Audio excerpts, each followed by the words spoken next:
السلام علیکم۔ آسی اور آسی میں فرق اور استعمال۔ ایک لفظ ہے آس، الف مد آ سین۔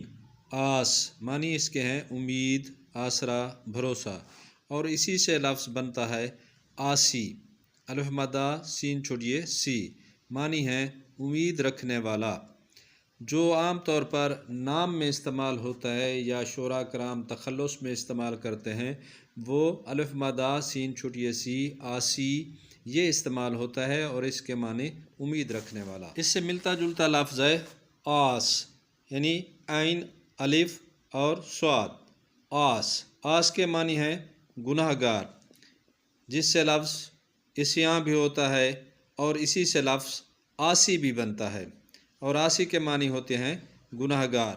ملتی جلتی آواز کے ان الفاظ کو لکھتے ہوئے ہمیں اس کے معنی اور اس کے استعمال کا فرق قائم رکھنا چاہیے، اور مناسب جگہ مناسب لفظ لکھنا چاہیے اور اس کا استعمال کرنا چاہیے۔